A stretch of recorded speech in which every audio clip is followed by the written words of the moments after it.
Magandang hapon sa inyo, mga halaman kong laki-laki na ng kamatis ko, itong sili ko, yung sibuyas ko, hala may atsal na ako, namunga na yung atsal ko.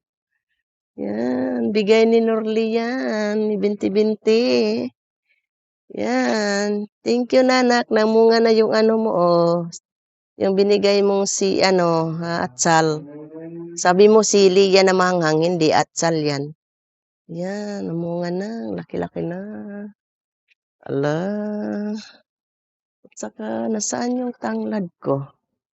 Nawala yung ano ko tanglad. Andito pala. Ay, ang laki na ng ano ko. Ayan, yung ampalaya ko at saka yung tanglad ko. Hala, nandiyan na yung tanglad ko.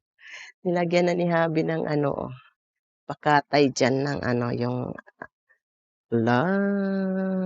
Kasi taglamig na kasi ngayon dito guys. Papunta na taglamig kaya nananim na naman kami. At saka ito ng malunggay ko. Wala yung malunggay ko. Kailangan na niyang ilagay sa lupa na natural. Kasi nag-ano na siya, nagdilaw-dilaw na.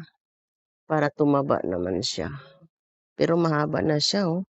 Ang daming saha niya, oh. Ang daming niya, 4 na sila.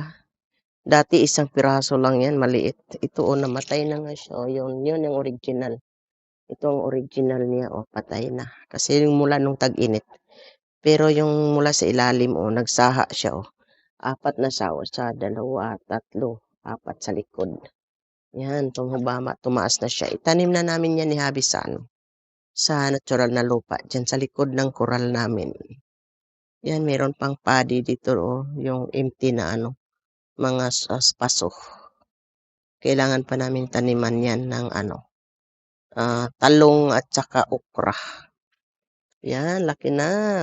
Yung dalawa din, malaki na rin. Mga guys, malaki na rin yung dalawang alaga ni Habi. Yan guys, ala. Yung ko, ito ang sili na sili na mahanghang. Katatanim ko lang ilang linggo lang ngayon. 3 linggo yata ngayon.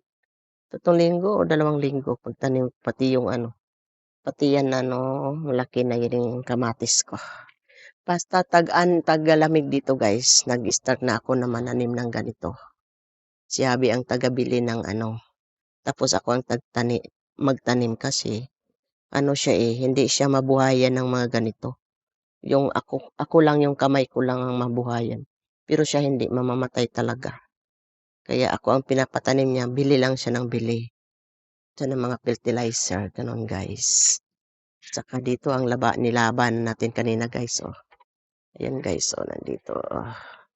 Yan, tatanggalin na natin ito guys kasi magpa-plansa na ako. Ang dami kong plansahin guys. Sige guys, magandang hapon nga pala sa inyo. Bye-bye. See you next time's reels.